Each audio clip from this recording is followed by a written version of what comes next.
Okay. Where is the new Dunkey, like a 2019 thing? 2019 wasn't Chat, this is a good video for gaming. If you like to play bad video games. For people like me, however, who only enjoy good games, it was actually a very slow year. What we are experiencing right now is the calm before the storm.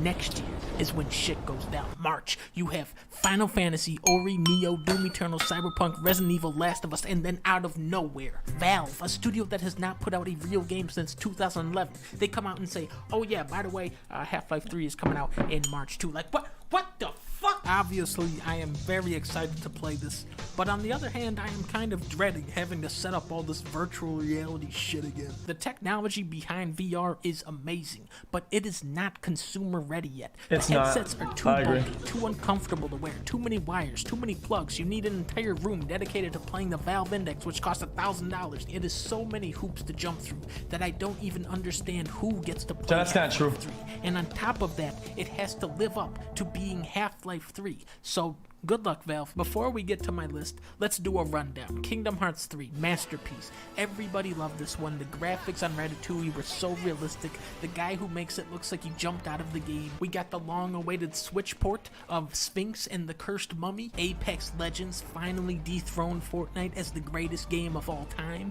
and then was forgotten 2 weeks later. Xbox, what can I say? These guys proved me wrong. I thought consoles could not get larger than the Xbox One, and then they go, Xbox Scarlet? That's a stupid name. No, this is called the new Xbox Series X U.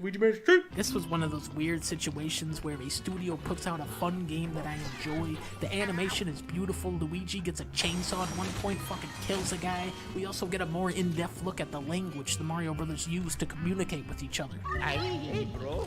Oh, doggy. I believe it's Italian. Sayonara Wild Hearts was the only game this year to feature Queen Latifah as the narrator.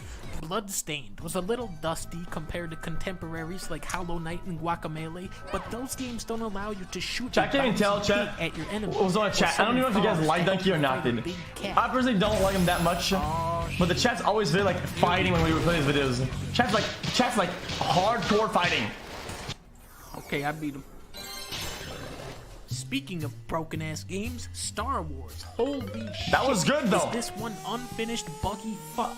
Okay, you're not wrong, though. I love glitches because they're funny. However, I also like functional video games. I don't think I went 30 minutes in this game without some crazy glitch happening to me. Overall, chat, the best. when I said this, you guys didn't agree when we were playing it. I said the game wasn't polished. EA game like mechanics-wise. It felt very clunky. Was a game that I enjoyed so much. Everybody was mad at me for saying that. Triggered another classic 50-minute rant. Dunkey, you're being actually a fucking moron. Oh.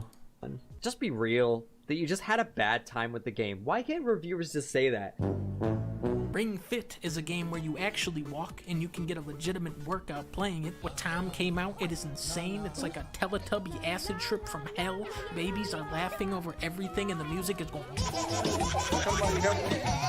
That's way too dank. Katana Zero, my friend made this. It's a great killing game. A lot of blood, a lot of slick action and tricks you can pull off. I'm telling you, that one-hit kill, that's how you make it fun. Call of Duty had a cool mission, played a lot of team fight tactics. Yoshi's Crappy World was crappier than Yoshi's Other World. Short Hike good.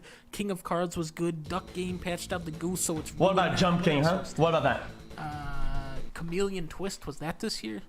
No, that came out in 1998.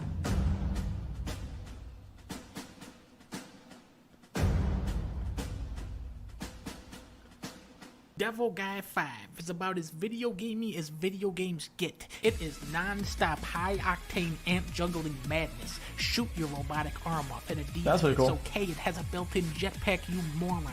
Utilize your motorcycle chainsaws. Shoot enemies with your hat.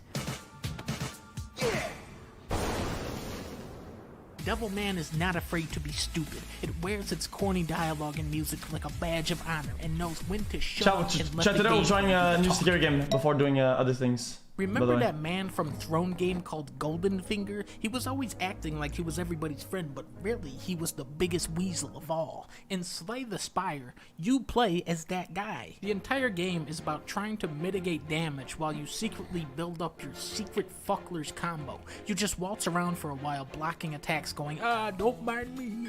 I am just an old man looking for my potato until it's too late. We don't know this here, unleash the true power of my must die. Zombies Mansion 2, not quite as intense as Luigi's, but a nice attempt. Okay, chat, I'm done with this video, chat. Chat, I wanna go play games. Shitty Bubsy controls make. Okay, I want to chat. I just want to play games right now. I'm done closing it. Don't you dare, dude. Chat. We're done. I go finish it. It's 4 minutes. We'll do it. And that relax. is true, I'm sorry. but I also Relax. despise them. Jesus Sloppy Christ. controls? I haven't seen it in my playthrough. Yeah, I will admit, actually, like, the vehicle control in certain sections is absolutely abysmal. What really elevates this remake over the original is this.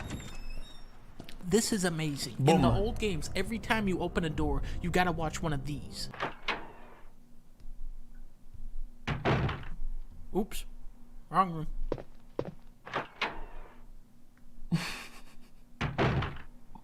No, wait, that was the right way. No, wait a minute. No, this is wrong. Actually. Okay, Stop it. dude. Don't open that door! Thanks to this new technology, you can now stop being afraid of doors and start being afraid of what's behind them. You'll enter an empty hallway and there's rain pouring in through a broken window, creating a puddle around a corpse, or maybe it's a zombie. Footsteps echo in the distance while you solve the puzzle of the unicorn statue that comes standard with every police station. Resident Evil 2 is at its best in these eerie, suspenseful moments. And then you have to fight a giant eyeball monster with a rocket launcher. Super Mario Maker 2, baby! That was a really good game. Really good concept too.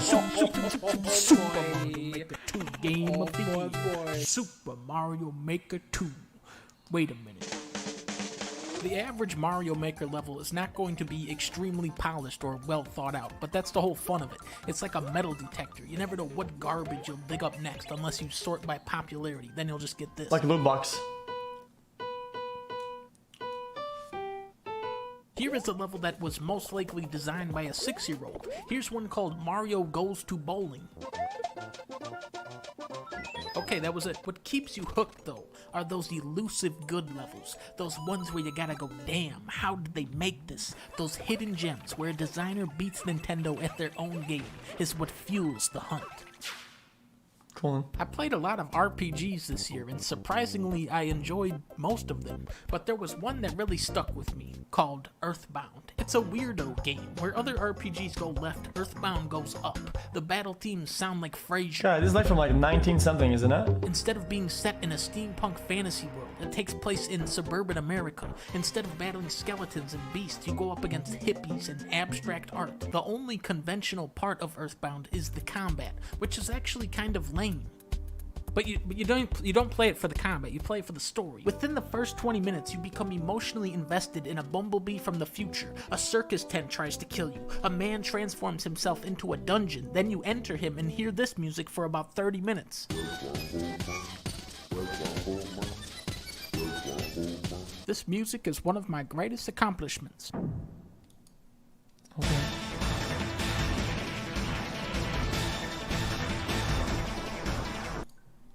This game is good as fuck. Sekiro. If Sekiro was only this one fight against the Guardian Ape, it would still be the best game of 2019. But it also includes a bonus entire video game. These guys have come a long way from Richard! Now when they make a game, it's more like... This monkey fight is the moment where everything you've learned thus far is thrown out the window. He's so fucking big and fast and he's just killing everything.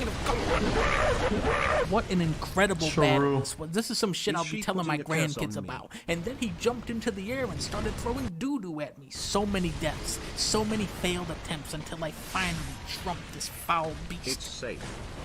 Oh no.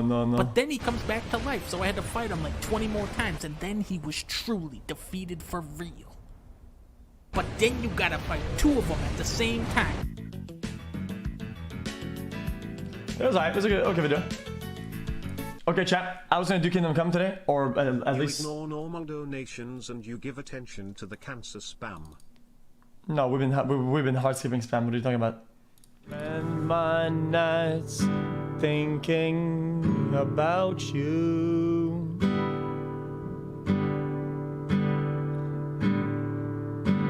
I'm lonely with my thoughts, But that's all I